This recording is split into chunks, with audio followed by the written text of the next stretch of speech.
తెలంగాణ ప్రభుత్వం మహిళలకు ఉచిత ప్రయాణ సౌకర్యం కల్పించింది. దీనివలన రద్దీ పెరిగింది. Palle Velugu express, city ordinary, metro express బస్సుల్లో మహిళలందరూ ఉచితంగా ప్రయాణించడంతో ఆయా బస్సుల్లో రద్దీ విపరీతంగా పెరిగింది. ఇక ఇదే సమయంలో మహిళలు పురుషుల సీట్లను కూడా ఆక్రమించి వారికి సీట్లు లేకుండా చేస్తున్నారు. దీంతో టికెట్ కొన్న పురుష ప్రయాణికులు ఆగ్రహాన్ని వ్యక్తం చేస్తున్నారు. ఈ నేపథ్యంలో ఆర్టీసీ కీలక నిర్ణయం తీసుకున్నట్టు తెలుస్తుంది. ఈ మేరకు పురుషులకు ప్రత్యేక సీట్ల ఆలోచనకు తెరలేపినట్టు తెలుస్తోంది. ప్రతి బస్సులో మొత్తం సీట్లలో 20 సీట్లు పురుషులకు రిజర్వ్ చేసే అంశాన్ని ఆర్టీసీ ఉన్నతాధికారులు తీవ్రంగా పరిశీలిస్తున్నారని సమాచారం. ఈ మేరకు అన్ని డిపోల నుంచి వివరాలు పంపాలని కోరుతూ ఆదేశాలను జారీ చేశారు. ముఖ్యంగా డిపో మేనేజర్ల అభిప్రాయాలను తప్పనిసరిగా తెలుసుకోవాలన్నారు.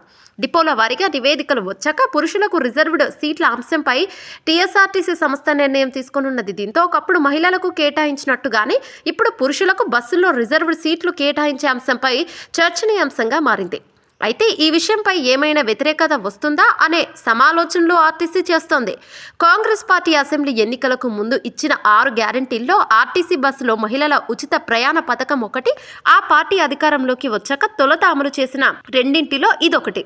ఇక ఇదే పురుష ప్రయాణికులకు ఇబ్బందిగా మారుతుంది. బస్సుల్లో సీట్లు దొరకకపోవడంతో పలుచోట్ల పురుషులు నిరసనలు తెలిపిన ఘటనలు కూడా చోటు చేసుకున్నాయి. బస్సుల్లో మహిళలతోనే సీట్లు నిండిపోవడంతో పలువురు పురుషులు ఇటీవల నిరసన వ్యక్తం చేశారు. కనీసం 15% సీట్లు పురుషులకు కేటాయించాలని వారు డిమాండ్ చేశారు. ఉచిత బస్సు ప్రయాణం ప్రభావంతో కొన్ని డిపోల బస్సులు పూర్తిగా నిండిపోతున్నాయి. ఆర్టీసీ బస్సుల్లో సుమారు 70% పైగా మహిళలే ప్రయాణిస్తున్నట్లు అధికారులు వెల్లడించారు. ఏ బస్సులు చూసినా మహిళలతో కిటకిటలాడుతున్నాయి. దీంతో టికెట్ తీసుకున్న వారి పరిస్థితి ఇబ్బందిగా మారిపోతుంది. సాధారణ సీట్లలో కూడా మహిళలే కూర్చుంటున్నారు. టికెట్లు తీసుకుని కూడా తాము నిల్చొని ప్రయాణించాల్సి వస్తుందని కొందరు వ్యక్తులు కండక్టర్లతో వాగ్వాదానికి దిగిన సందర్భాలు ఉన్నాయి. మహాలక్ష్మి పథకం అమల్లోకి వచ్చిన 11 రోజుల్లోనే రికార్డు స్థాయిలో 3 కోట్ల మంది మహిళలు ఆర్టీసీ బస్సుల్లో ప్రయాణించారు. ప్రతిరోజు సగటున 30 లక్షల మంది రాకపోకలు సాగిస్తున్నారు.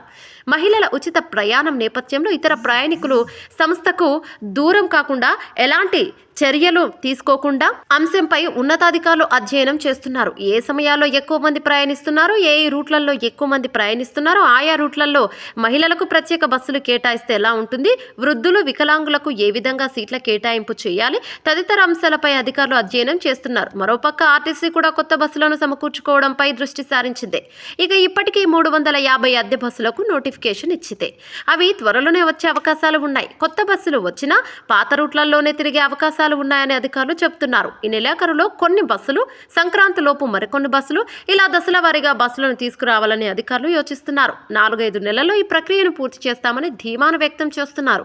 కొత్త బస్సులు అందుబాటులోకి వస్తే సమస్య పరిష్కారం అవుతాయని అధికారులు అంచనా వేస్తున్నారు. అలాగే టికెట్లు తీసుకున్న వారు ఇబ్బందులు పడుతున్నట్లు అధికారులకు ఫిర్యాదులు వస్తున్న నేపథ్యంలో టికెట్ తీసుకున్న ప్రయాణికులు ఆర్టీసీకి దూరం కాకుండా తీసుకోవాల్సిన చర్యలపై అధ్యయనం చేసేందుకు టీఎస్ఆర్టీసీ ఓ కమిటీని నివేదించింది. ఈ వీడియో మీకు నచ్చినట్టయితే లైక్ చేయండి, షేర్ చేయండి, కమెంట్ చేయండి, సబ్స్క్రైబ్ చేయండి.